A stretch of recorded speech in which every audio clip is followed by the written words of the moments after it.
E aí pessoal, tudo bem? Professor Tom aqui, como vocês estão? Espero que todo mundo esteja bem desse lado aí.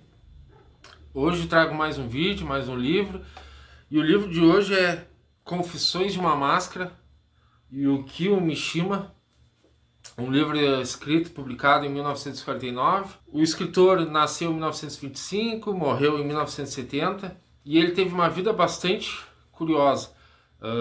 Além de ser um grande e influente personagem, uma personalidade da literatura, da dramaturgia e até do cinema japonês, o Yukio Mishima ele fez parte de movimentos contra a ocidentalização do Japão. Inclusive ele fazia parte de um grupo que seguia o Bushido, né, o código antigo dos samurais, né?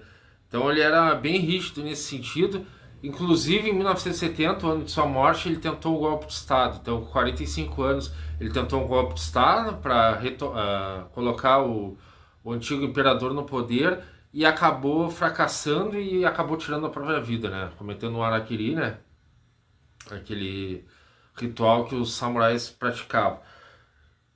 A parte disso, o Mishima ele escrevia desde jovem, tinha a prática desde jovem de escrever, escrevia bastante, escrevia muitos contos, publicava em revistas e em jornais, em folhetins, enfim. E aí, quando ele publica Confissões de uma Máscara, ele usa um pseudônimo justamente para o pai dele não descobrir as coisas que ele pretendia confessar, né? Então, nesse livro aqui, né, pequenininho, de 200 páginas, uma leitura interessante, bem escrita, né? Ele tem uma prosa muito gostosa de ler. O Kushan, que é o personagem principal, ele vai fazendo uma série de revelações que vão desde a infância, adolescência, até a entrada na vida adulta ali, né? Então ele é no período entre guerras até o fim da Segunda Guerra. Então esse personagem, ele nos apresenta devaneios sexuais violentos por imagens que ele vai adquirindo ao longo da infância ali, né? Santos sem roupa, santos sendo sacrificados, guerreiros, samurais, enfim, personagens de histórias fictícias ou reais que morreram de forma trágica. E esse tipo de personagens de alguma forma são sensuais para ele. Então são os primeiros contatos sexuais que ele tem na infância são com esse tipo de ilustrações. O Kushan, né, ele cresce, vai para uma escola com outros garotos e aí ele tem a primeira paixonite dele, né, a primeira paixão secreta por um outro rapaz, o Omi, que é um veterano repetente ali, mais velho, que tá sempre, quando pode, sem camisa. Então esse tipo de situação atrai o Kushan, né? Então o Kushan fica bem interessado principalmente nos exercícios físicos que o Omi pratica nas aulas. Então ali a gente tem uma série de devaneios do Kushan, e ele viaja, né? Literalmente ele viaja nas ideias sobre as relações que ele poderia ter com o Omi. Eu vou ler um trecho aqui para vocês perceberem. Essa adoração cega por Omi roubava-me o juízo crítico e mais ainda a consciência moral. Qualquer tentativa de analisá-la resultava inútil. Se existe uma paixão desprovida de continuidade ou progresso, era exatamente o meu caso. Eu sempre olhava para Omi como se fosse a primeira vez, ou, se posso me expressar dessa forma, com um olhar primordial. Era o meu inconsciente que intervia no esforço incessante de proteger da erosão a pureza dos meus 15 anos. Era a paixão que eu sentia. À primeira vista, os meus sentimentos pareciam conservar sua pureza, mas também nesse tipo de amor, repetido tantas vezes, havia um tipo peculiar de decadência, de degeneração, e era uma decadência muito mais maligna do que outras paixões existentes nesse mundo. De todas as formas de degeneração, a pureza degenerada é a mais perniciosa. Em relação a esse amor não correspondido, porém, o primeiro com o qual eu deparava em minha vida, sentia-me verdadeiramente como um passarinho que esconde sob as asas o inocente desejo da carne. O que me fazia fraquejar não era o desejo de posse, e sim a mais pura e simples tentação. O Kushan, ele vai tentando se encaixar na sociedade, tá? Então acho que é sobre isso que o livro fala, das máscaras. Então começa ele lá criança, tentando representar papéis femininos dentro de casa. Ele mora com a avó. E ele é sempre tolhido por essa avó, né? O Kushan, ele tem uma admiração pelo Kabuki, que é o teatro japonês de máscara. E ele tenta sempre representar uma personagem ali, uma artista muito famosa na virada do século, que ele gostava bastante, só que ele é sempre tolhido, né? Ele é sempre reprimido quanto a essa paixão, essa representação artística. Então, ele já é a primeira máscara que ele precisa vestir, né? Depois ele precisa guardar sua sexualidade através de uma máscara de hétero, né? De rapaz forte, enfim, de um rapaz comum.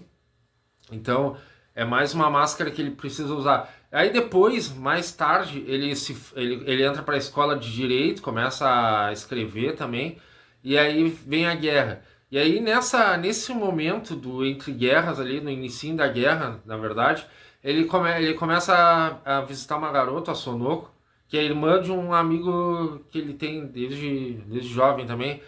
E ele tenta se apaixonar por essa moça, né? E o engraçado é que todas as moças que ele tenta se apaixonar, né, vestindo essa máscara social para tentar ser aceito, ou até mesmo se aceitar, né, todas as moças primam pelo estético, né, então a beleza conta muito para ele. Enfim, ele tenta se apaixonar pela Sonoko, a Sonoko se apaixona, eles firmam até um noivado ali, né, principalmente pela parte dela, ela achando que ele também tá muito interessado. Segue então uma série de situações em que o Kushan ele tem que vestir as máscaras, né? O Kushan, no particular, ele é um cara muito soberbo, ele tem muito conhecimento.